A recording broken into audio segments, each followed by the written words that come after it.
Efedrin af Fie og Mathilde. Efedrins historie. Efedrin er sin naturlige form, bedre kendt som Mao Huang, som blev brugt i traditionel kinesisk medicin. Mao Huang har været i Kina siden 216 før Kristi fødsel til 220 efter Kristi fødsel. I 1885 blev den kemiske syntese af efedrin opnået af en japansk organisk kemiker, Nagai Nagayoshi, baseret på hans forskning i traditionelle japanske og kinesiske plantelægemidler. I 1920'erne begyndte den industrielle fremstilling af efedrin i Kina. Eksporten af efedrin mellem Kina og Vesten voksede fra 400 til 216 tons mellem 1926 og 1928. Hvad er efedrin? Efedrin er et naturstof. Det findes i planteslægten Epidera, som har været anvendt i tusinder af år i kinesisk lægekunst under navnet Mahong. I moderne lægemidler anvendes kemisk syntetiseret efedrin og blev i 1923 indført i USA til behandling af astma. Lige nu storsælger efedrin under navnet Thermacell. Slankepiller med efedrin. Slankepiller med efedrin var meget populære i det 20. århundrede, indtil det i starten af dette årtusind blev klart, at de på verdensplan hver dag kostede menneskeliv. Den mest kendte danske slankepiller med efedrin var Letigen. Letigen bestod af de tre komponenter efedrin, koffein og aspirin.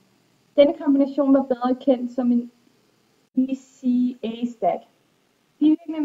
Bivirkningerne med ECA-stats var hjertebanken, svimmelhed og risiko for hjertestop. Kosttilskudsbranchen forsøgte sig også med slankepiller med efedrin. Den hed Thermapower.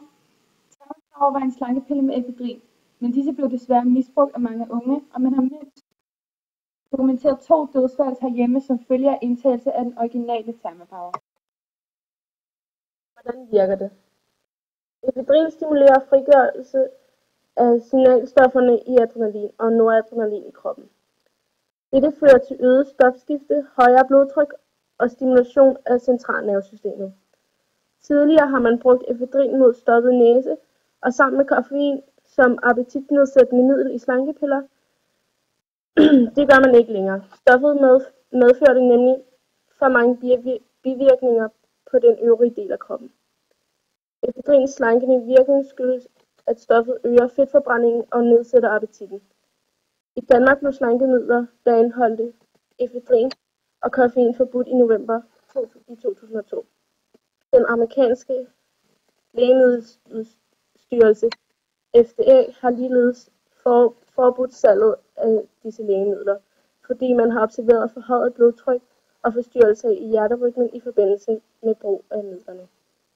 I andre lande udnyttes efedrins slankende virkning dog stadig i talrige slankeprodukter.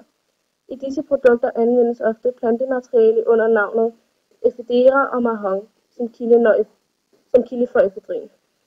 Når plantemateriale anvendes, kan det ofte være uigennemskueligt, hvor meget aktivstof der findes i en dosis. Hvilke bivirkninger kan der være? Man kan få svimmelhed, hovedpine, kvalme, svedudbrud, hjertebanken, opkastning, søvnløshed, rastløshed, mundtørhed og i visse tilfælde en sygeligt løftet sindsstemning. Hvis du skulle være i tvivl om adrenalins virkning på kroppen, så forestiller fornemmelsen af at være jagtet af en 500 kg bengalsk tiger, som har sultestrækket i en uge. Det er noget, vi har læst, at det skulle være sådan, når man har taget efedrin. En anden bivirkning er at tage efedrin af svedture. Og bare for at nævne nogle andre bivirkninger, kan der udløses krampe, søvnløshed og rysten. Hertil kan stoffet fremkalde eufori med deraf følgende risiko for at udvikle eufomani, altså narkomani. Diego Maradona. I 1994 blev Diego Maradona, datidens svar på Messi, testet positiv for efedrin ved VM i USA. Han var i sin karrieres efterår blevet en smule chubby og havde sandsynligvis taget efedrin for at tale sig og blive klar til VM. Han nåede kun at spille 2 kampe i VM, før han blev smidt hjem på grund af den positive dopingtest, som indeholdt det forbudte stof efedrin.